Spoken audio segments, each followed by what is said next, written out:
It's Christmas Eve, Christmas evening, and I spent a major part of this day looking at reading a book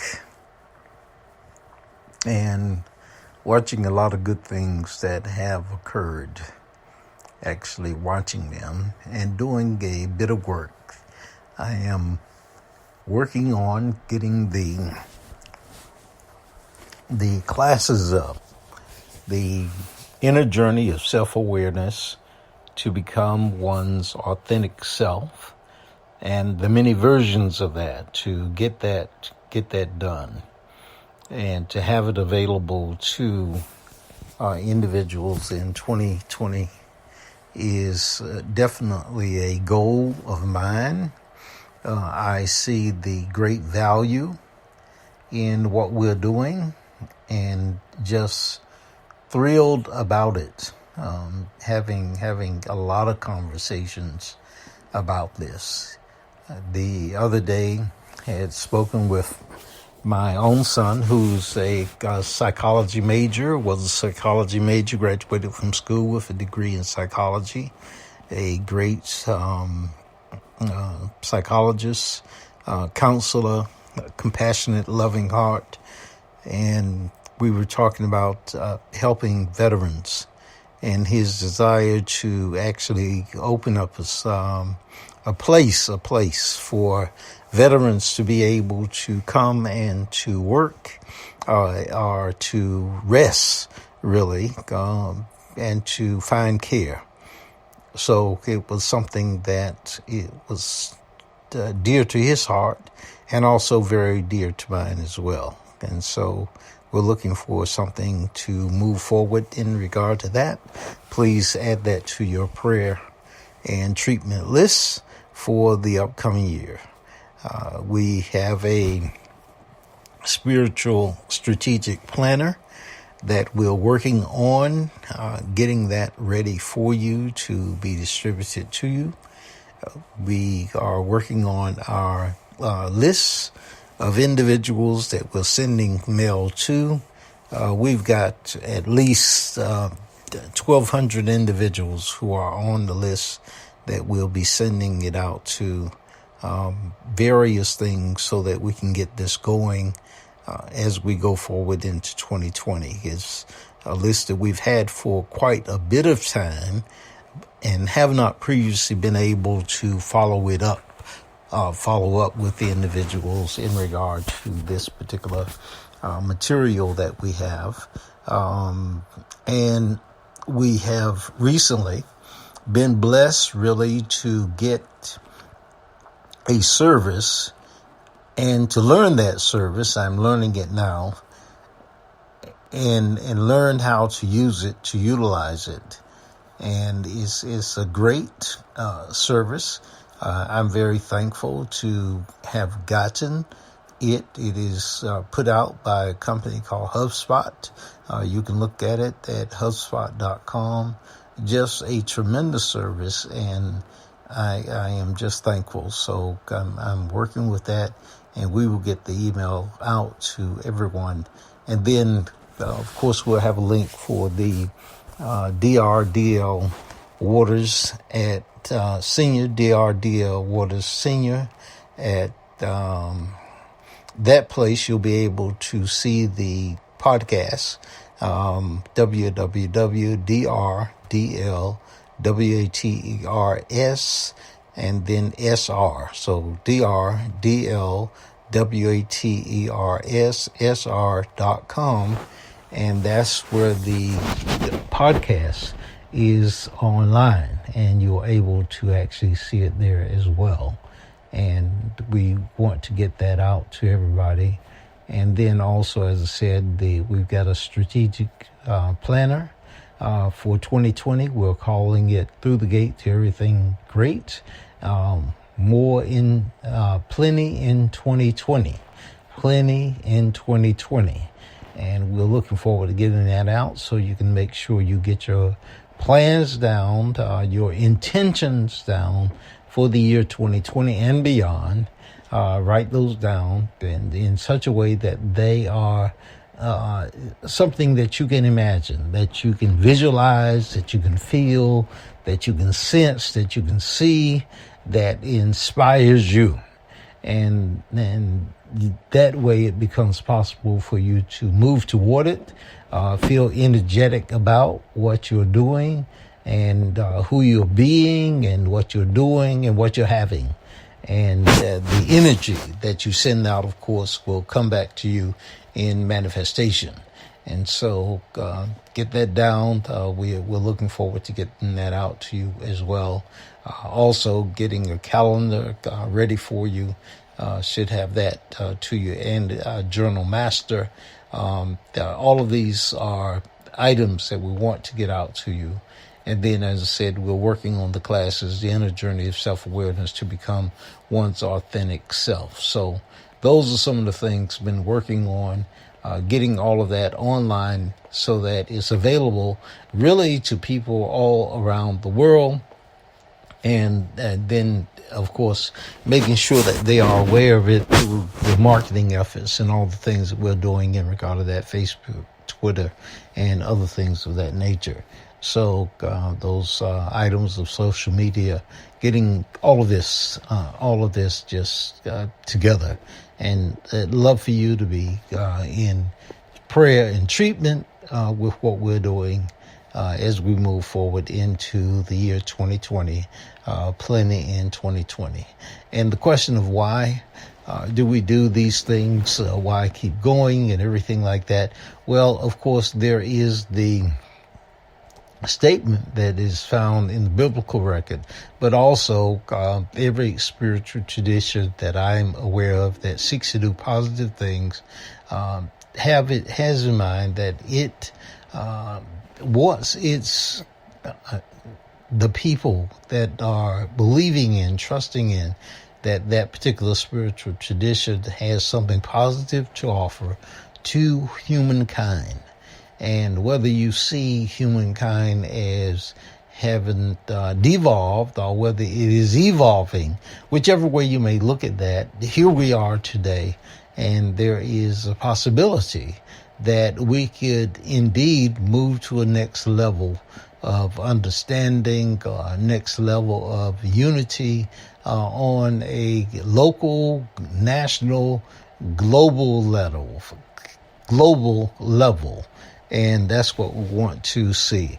And then also we can evolve as we grow in our own self-awareness, grow in our own becoming our authentic self. All of these things are possible as we move forward into the year plenty in 2020. So this is what we are doing. As I look at it, and we want to reach, as I said, want to reach people all over the world, because there's something positive that we offer, and we believe that there are people all over the world who can benefit from what we're doing. In fact, we know that there are people all over the world who can benefit from what we're doing. And so we're looking forward to that. And I've been reading some material. I've mentioned before reading Emerson, and then I've got a book that's called The Teachers of Emerson. One of the things that's fascinating about this particular book, The Teachers of Emerson, it talks about how Ralph Waldo Emerson, when you read his life, it's an amazing life. There were some people that were close to Emerson that died at a age where he was very impressionable. And one of the people, of course, there were a lot of people. His parents died at a particular time, but one of the people that significantly impacted him was the death of one of his siblings, his brother, I believe it was.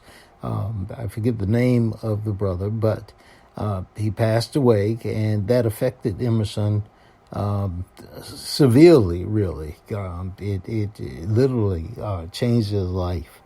And so as I look at Emerson, I see an individual who is evolving, who starts out as someone who is seeing God and life and everything else in a particular way, and he fits into what his ancestors has done over the course of many generations.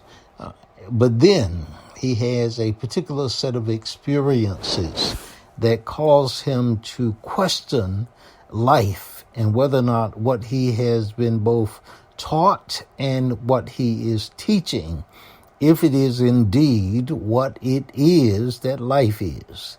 And he then, as a result of questioning the makeup of the universe, or who he is and who God is, he arrives at some particular understandings about life. And so it's a fascinating study. He was one of those individuals alive prior to the Civil War and who took the right stance, in my estimation, on the issue of the Civil War and whether there should be a thing such as slavery. And so all of these kinds of things endear him to me as an individual. So those kind of things. But the thing about Emerson, of course, like any individual, I used to think that individuals just came to these very profound understandings as if they just, had this conversation with spirit, this conversation with God, and that God just poured all of this knowledge and wisdom into them, just direct communication to them, and they wrote all of these wonderful things. Emerson is not such a person. Emerson was actually a prolific reader, a person who was studying constantly, over and over and over again, studying constantly. He was highly trained as a minister. Even in his day, he was highly trained, went to school at a very early age. And as I said, he had the lineage, his ancestry were ministers, but also from a very early age, he had an aunt who schooled him and his brothers primarily, and just kept him learning at all times. And he became one who was very adept at this. He became one who learned to enjoy it and who excelled in it in a significant way. And so this became his life. It became his life, and being a reader. And so when a person reads something, studies it about the teachers of Emerson, one of the things that takes place is that you understand that Emerson is really a composite. He is someone who read Plato. He is someone who had conversations with individuals such as Carlyle, who was a contemporary. He is someone who read ministers' books, theologians' books, psychologists' books. And as a result of that, he congealed all of this information into his own particular understanding. And it is out of that he wrote the things that we value to this very day. And so it is in regard to his writing about the oversoul. So it is in regard to his writing about the oversoul. And actually, as I have read the oversoul comes, it follows a couple items really. One is entitled Nature, and the other one is entitled The Soul. So one is entitled Nature, and the other one is entitled The Soul. And the unique thing about this is that Emerson actually sees nature as an expression of God, nature as an expression of spirit. One of the things that's significant about Emerson is that he sees the whole in the parts. He sees the whole in the parts. He sees that. Not only does he see the whole in the parts, he writes about seeing the whole in the part. And so when he speaks of nature, and the word is spelled out, it's a capital N-A-T-U-R-E. Because nature is an expression of spirit. It is an expression of God. And that by looking at the things that are seen, one can see that which is invisible. By looking at that which is seen with the right eyes, with the right understanding, by looking at that which is seen, one can see the invisible. And he did not arrive at this understanding on his own. He actually goes through a process of growth as he reads Plato and others, so that he sees that nature is an expression of the divine. Nature is an expression of the divine. And he begins to understand that God has a way by which he does this creation, a particular way. And one of the things that amazes him is what he sees when it comes to what one might call polarity, or one might call opposites, or one might call energy. He sees how there is a back and forth that takes place in nature. And it says that he considers the world a bifold fact made up of metaphysical antagonists, and names the dualism, undulation, or polarity. And polarity is action and reaction. And we see it in every part of life, every part of life. Now, when you think about that, what some call the yin and the yang, that's what he's talking about. The yin and the yang, that's what he's talking about. But he speaks of it in the same way as light and darkness, heat and cold, the ebb and the flow of the waters, the male and the female, the inspiration and the expiration of plants and animals. They come to life and then they die. They're here and then they are gone. And then he mentioned the systole and the dystole of the heart, or how the blood pressure is taken today, where you have the beating of the heart, and then the heart, of course, the blood pressure going down, and that whole cycle that is involved with that.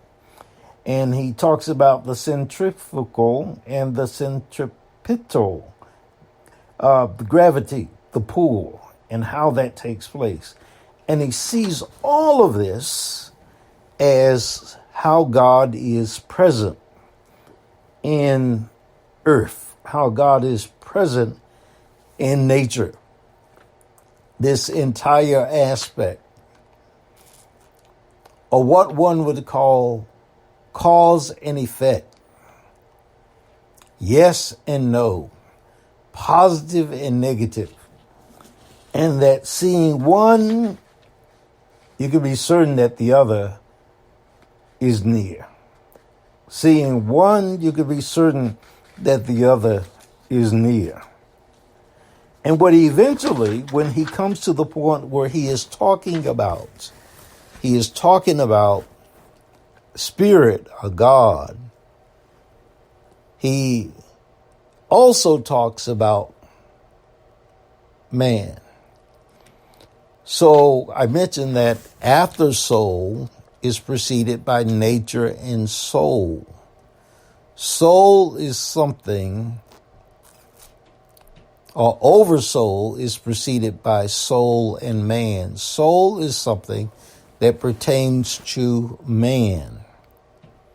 The oversoul is something that pertains to spirit. And if you do it in regard to the mind, the oversoul would be that which is considered to be the conscious mind or the intellect. The conscious mind or the intellect. And then the oversoul is the conscious mind and the intellect.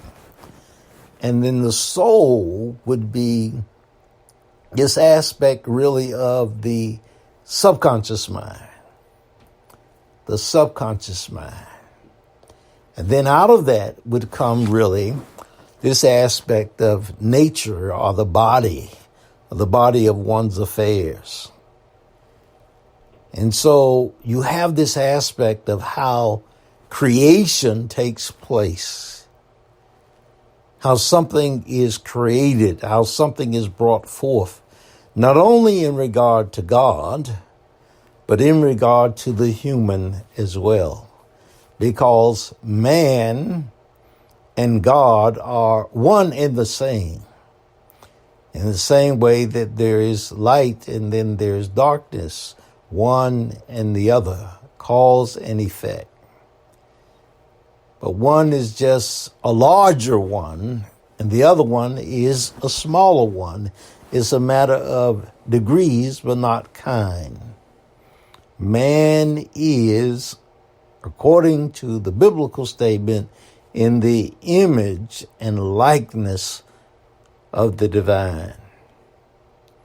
And Emerson recognized that there was never a separation, never a place where the human was anything less than the image of the divine.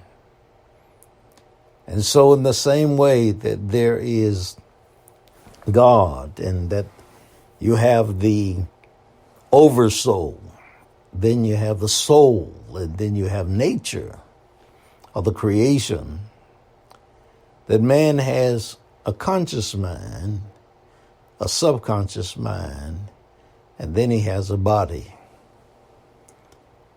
And so Emerson brings that forth and makes it plain that man is an expression of the effect of the activity of God. And that's what it means that man, or humanity, let me do it that way because that's better. Humanity is made in the image and likeness of spirit. It does not mean that God is a big human. That's not what is being talked about. But there is a relationship between spirit and mind. Spirit and mind. You could say the mind in the sense of the oversoul is like what Emerson calls in another place the universal mind. The universal mind is over. And what he means by the oversoul in this material, he said, it is like one who presides, is over, it presides over the soul. It's like executive of a company, the CEO of a company, the president of a nation. It's an executive over. And the soul then becomes that what he or she or it being God or the being of God is over, presiding over. And the activities of this oversoul and soul is what is called nature. And so the human, in the image and likeness of God, has the opportunity, as the human uses the mind, the conscious mind, when it's used in harmony with the laws of God, And one great law is the law of cause and effect. And one great thing is to be able to see and understand and work with the rhythm that is there. Darkness and light, yes and no, yin and yang, cause and effect. And as a result of that, to gain the deeper understanding of oneself. And then, by making such work in one's behalf, one has an abundant life, an authentic life. One begins to understand that he or she is not the slave to the universe, but its master. That's what Emerson is getting at, and he's laying it out and showing how his thinking process has been informed by the best minds of generations past. And they have been evolving and writing, and now it has become his opportunity to articulate what Spirit has been saying all of the time. The message of Spirit is ever the same. It is the human and the divine is one. The human and the divine is one. Man is made, the human is made in the image and likeness of the divine. As the Constitution of the United States of America says, the human is endowed by the Creator with certain inalienable rights. No one can take them away. They are theirs by virtue of birth, by virtue of being. And Emerson, this individual, is making this clear. He says, everything is made of one hidden stuff.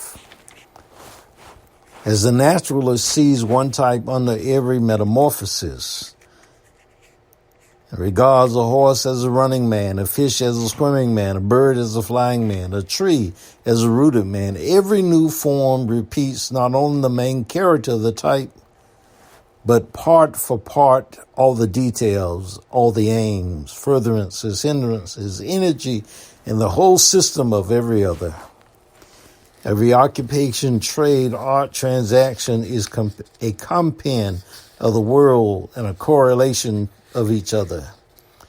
Each is an entire emblem of human life, of its good and ill, its trials, its enemies, its course and its end. And each one must somehow accommodate the whole man and recite all his destiny.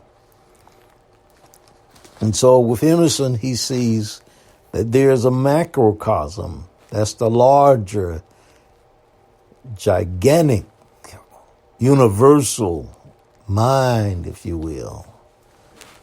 But the man is also a microcosm. And so on every level, he sees this. He sees this and he understands it.